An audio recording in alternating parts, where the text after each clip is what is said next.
बात कहा कि आज चाहे भारत देश की बात हो या झारखंड की राजनीति की बात हो, यदि हम लोग केंद्रीकरण के पक्षधर हैं, यदि हम लोग सत्ता और संपत्ति के केंद्रीकरण के पक्षधर हैं, तो फिर हम लोग अंग्रेजों की गुलामी को स्वीकार करने जा रहे हैं। इसलिए मेरा मानना है कि आज हमें विकेंद्रीकरण पे चर्चा करना चाहिए। आज राज्य के हालात क्या है?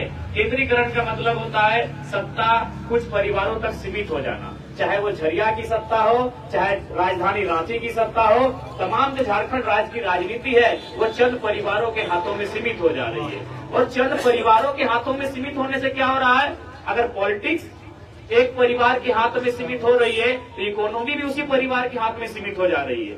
और अगर इकोनॉमी और पॉलिटिक्स अगर कुछ परिवारों के हाथ में सीमित हो जाएगी, केंद्रित हो जाएगी, तो जाहिर सी बात है दूसरे सिरे पे, दूसरे सिक्के के दूसरे पहलू पे बेरोजगारी बढ़ेगी, समस्याएं बढ़ेगी, गरीबी बढ़ेगी। तो इसलिए आज जयराम महतो केवल पॉलिटिक्स करने के लिए नहीं आया है। आज जयराम महतो झारखंड की राजनीति में दौर चल रहा है। उस केंद्रीकरण के दौर को तोड़ते हुए जो पॉलिटिक्स और इकोनॉमी सेंटर में आके जमा हो गई है, उसे उठाकर संघर्ष करके हम लोग सेंटर टू लेफ्ट लेकर जाना चाहते हैं। इसी मकसद से हम लोग पॉलिटिक्स में आए हैं।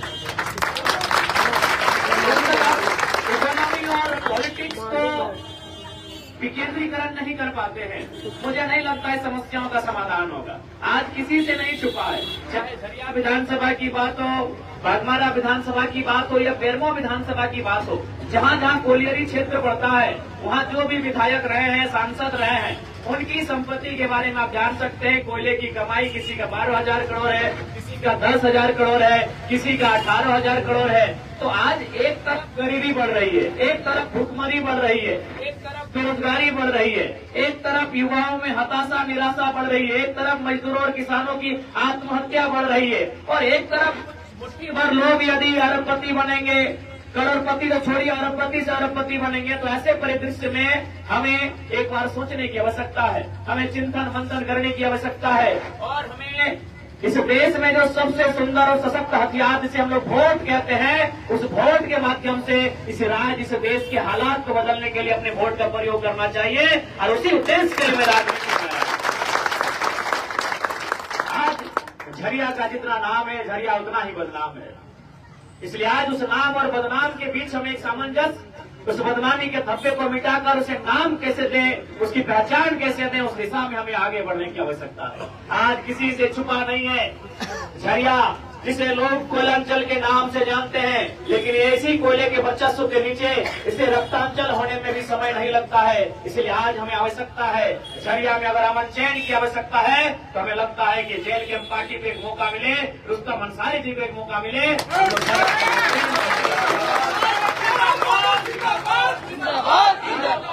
किसी से नहीं छुपा है कि झरिया केवल और केवल एक वर्चस्व की लड़ाई का स्थान बन के रह गया। झरिया एक विधानसभा न बन के एक महाभारत के युद्ध का माहौल बन के रह गया। इसलिए आज पूरे झरिया वासियों से मेरा सादर अनुरोध होगा, मेरी विनती होगी कि आज अगर हमें किसी के लिए सोचना है तो झरिया के आने वाले भविष्य के लिए सोचना है। आज हमें सोचना चाहिए। आज हम गरीब, आज हम मिडिल क्लास फैमिली के लोग, आज हम वर्कर क्लास के लोग, आज हम लोग मजदूर, किसान, कामगार, व्यापार करने वाले लोग, लेकिन आज भी हम लोग अपने वोट का सही उपयोग नहीं कर पाते हैं। आज जब भारत देश में वोट की व्यवस्था आई थी तब एक नारा दिया गया था कि 1 पर्सन 1 वोट 1 वैल्यू, यानी जो वोट की वैल्यू अंबानी की है, अडानी की है, वही वोट की वैल्यू गांव के गरीब किसान और मजदूर की भी है। अंबानी, अडानी अपने वोट को ताक में, अपने वोट का उपयोग अपनी सुविधा को ताक में रख के करते हैं, लेकिन हम जनता अपनी सुविधा को ताक में रख के वोट नहीं कर पाते हैं। आज उसी का परिणाम है। आप किसी भी आप विधायक या सांसद की बात कीजिए, आप उदाहरण के लिए सबसे पहले यही इसी क्षेत्र की बात कीजिए, जो अभी फिलहाल वर्तमान में विधायक हैं, पूर्व विधायक हैं और यहाँ के जो सांसद वर्तमान में हैं, उनका अभी सांसद की अगर बात कीजिएगा, श्री जो यहाँ के श्रीमान सांसद महोदय हैं, वे सांसद बने, 3 बार वे विधायक भी रहे, लेकिन उन्होंने क्या चिंता किया कि अपने भाई या अपनी पत्नी को टिकट कैसे दिला दें। उन्होंने पहला चिंता क्या किया कि मेरे बाद मेरी पत्नी को टिकट कैसे मिले। आज अगर झरिया की बात करें तो जो वर्तमान की विधायिका है और जो उनके प्रतिद्वंदी है, उनके पति विधायक रहे, जो उनके प्रतिद्वंदी है, उनके घराने में से उनकी सासू माँ विधायक रहे। यानी जो लोग 20 वर्षों से 25 वर्षों से सत्ता में रहते हैं, जो लोग सत्ता में रह के विधायक रहे, मंत्री तक रहे, लेकिन फिर भी उनको चिंता है कि मेरे परिवार से टिकट कैसे मिलेगा। कोई 25 वर्षों से पॉलिटिक्स में रहे, 20 वर्षों से पॉलिटिक्स में रहे, 15 वर्षों से पॉलिटिक्स में रहे, लेकिन फिर भी उनको चिंता है कि मेरे परिवार में से किसी को टिकट मिले।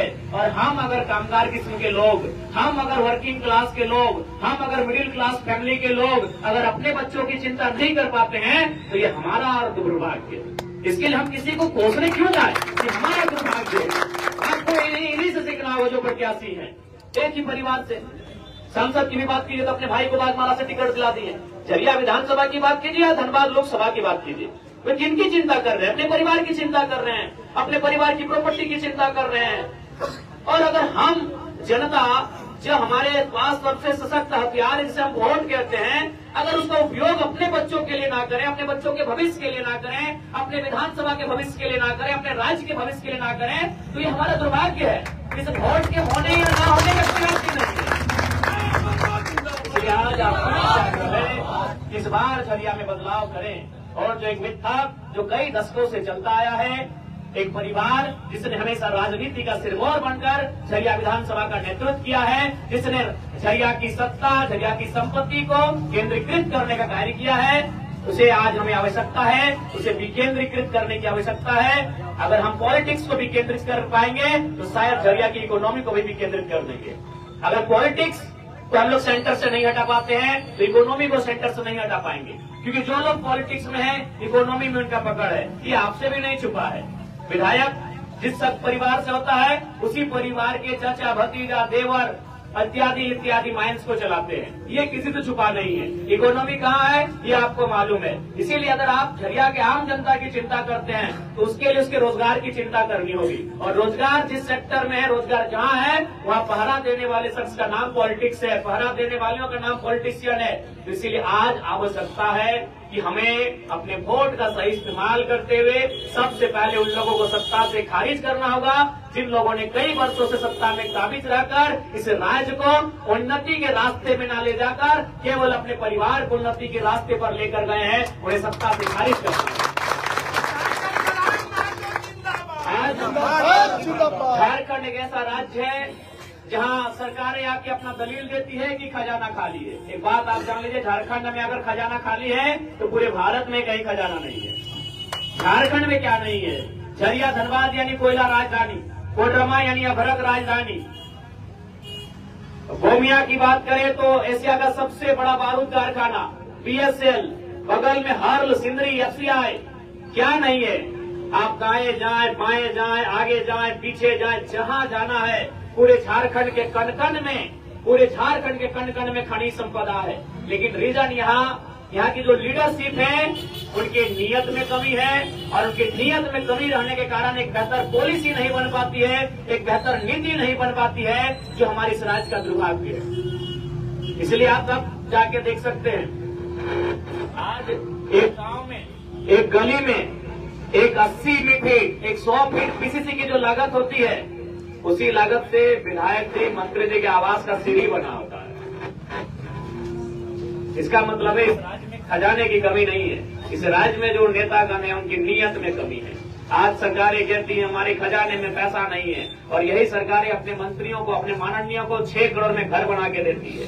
आप पढ़े लिखे जागरूक लोग हैं, नगर निगम में शायद एक आवास के लिए 2,25,000 के आसपास आता है। आप चाहे तो 2,25,000 को नीचे रखें और ऊपर रखें 6 करोड़ को, गुना भाग करके देखें रिजल्ट क्या आता है। यानी इस राज्य की जो पैसा है, इस राज्य की जो संपत्ति है, इस राज्य की जो संपदा है, तो कुछ लोगों के हिस्से में है। चाहे माननीय मुख्यमंत्री की बात कीजिए, या झरिया विधानसभा की विधायिका की बात कीजिए, या धनबाद के सांसद की बात कीजिए, चंद परिवार। पॉलिटिक्स भी इनके कब्जे में है, और जिनके कब्जे में पॉलिटिक्स है उनके कब्जे में इकोनॉमी है। इसलिए अगर हम इस राज्य को बेहतर करना चाहते हैं तो हमें इकोनॉमी को खुला करना होगा, और इकोनॉमी तभी खुला होगा जब पॉलिटिक्स में बदलाव आएगा। जब तक पॉलिटिक्स में बदलाव नहीं आएगा, इकोनॉमी ओपन नहीं होगा, और जब इकोनॉमी ओपन नहीं होगा, किसी प्रकार का डेवलपमेंट नहीं होगा। अगर आप डेवलपमेंट चाहते हैं तो इकोनॉमी को ओपन करना होगा, यानी जो आय का स्रोत है वहाँ एक आम व्यक्ति की भागीदारी हो। जब तक आय के स्रोत में, इनकम के सोर्सेज में आम व्यक्ति की भागीदारी नहीं होगी, तब तक इस राज्य को हम लोग आगे ले जा नहीं सकते। केवल अंबानी अडानी के अमीर होने से भारत अमीर नहीं होगा। गांव का सबसे गरीब आदमी जब अमीर होगा तब भारत अमीर की गिनती में आएगा। इसलिए आज दरिया की आवश्यकता हो, चाहे की आवश्यकता हो, आज बदलाव की आवश्यकता है। और बदलाव लेकर एक 29 साल का लड़का आपके बीच आया है। इसलिए आप सभी से हमारा अनुरोध होगा, इस बार झरिया विधानसभा से झारखंड लोकतांत्रिक क्रांतिकारी मोर्चा के कदावर प्रत्याशी जनाब रुस्तम अंसारी जी को कैंची छाप क्रमांक 5 में बटन दबाकर भारी मतों से विजय बनाए। और आपको इस बात के लिए आश्वस्त कर देंगे, इनके विजय होने से झारखंड में एक नई तस्वीर दिखेगी। और यकीन मानिए, एक ऐसा झारखंड हम बनाएंगे जिसमें शोषण मुक्त होगा, जिसमें अन्याय नहीं होगा, जिसमें अत्याचार नहीं होगा। सब अपने अपने हिस्से की रोटी खाएंगे।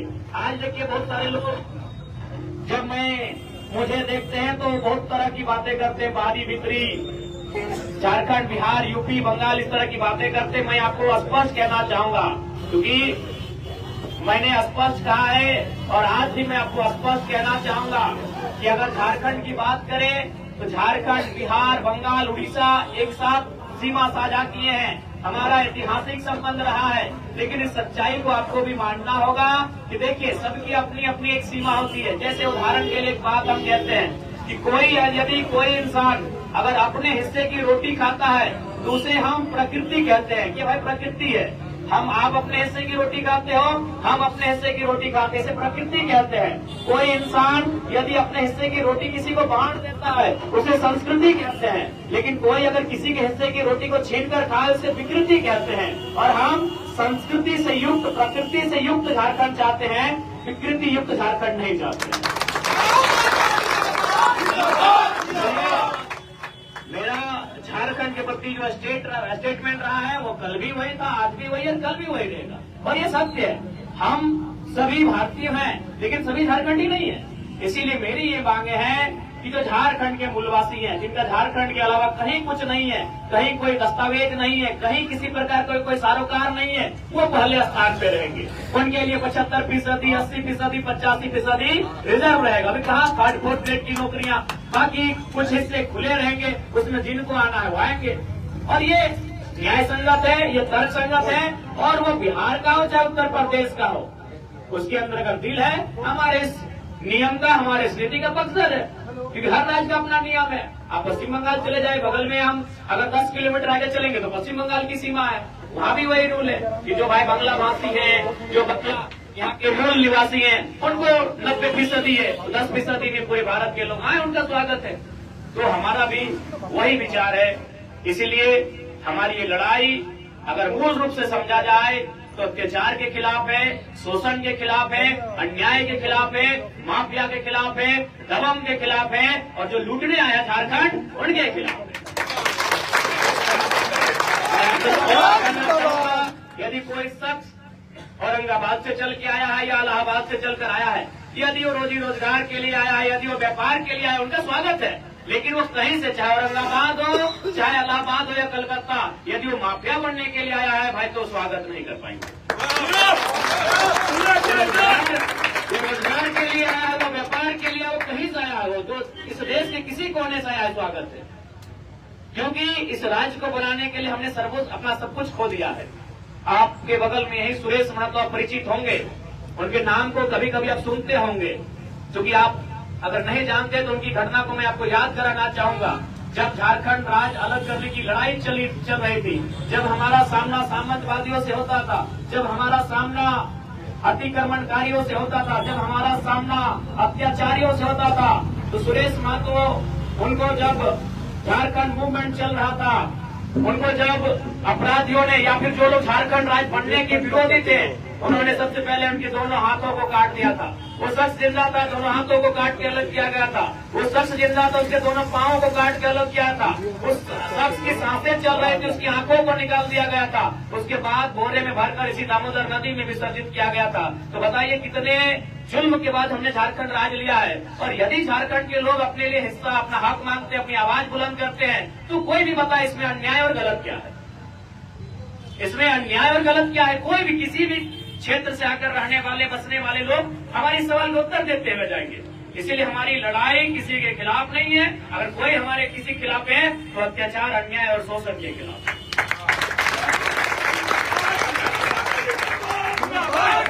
और थोड़ा आप सभी से आग्रह होगी, क्योंकि आज के इस कार्यक्रम में विशेषकर मैं अल्पसंख्यक समाज को संदेश देना चाहूंगा कि देखिए, किसी को हराने और किसी को जिताने के फेर में अपने लीडरशिप को खत्म मत कीजिए। अपने पक्ष में मतदान करें या ना करें वो अलग विषय है, लेकिन मुझे लोग इसीलिए पसंद करते हैं क्योंकि मैं सच बात को सामने कहता हूं। ईमानदारी से कहिए, आज अगर अल्पसंख्यक समुदाय की बात कीजिए तो पूरे झारखंड प्रदेश में उनकी आबादी लगभग 55 लाख के आसपास है। अगर परसेंटेज की बात करें तो लगभग 14 से 15% है। लेकिन आज जिस पार्टी ने आपको अपना वोट बैंक माना है, उन्होंने इतनी जरूरत नहीं समझी कि लोकसभा में आपको एक टिकट दे सके।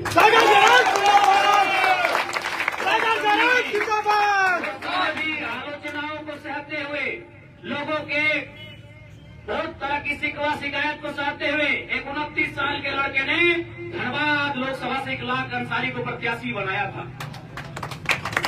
मीडिया ने हम सबके बाद फिर सवाल किया था कि अल्पसंख्यक समाज की बहुत बड़ी आदिवासी कॉलोनियों के बाद अगर सबसे बड़ी आबादी किसी की है तो अल्पसंख्यक समाज की है। उसमें आपका राजनीतिक स्टैंड क्या है जयराम बाबू? हमने एक ही लाइन कहा था कि आप प्रत्याशियों की सूची देख लीजिएगा। जेएमएम और कांग्रेस मिलकर जितने अल्पसंख्यक को मौका नहीं देगी, उससे एक ज्यादा मौका जेलकम की फांसी देगी।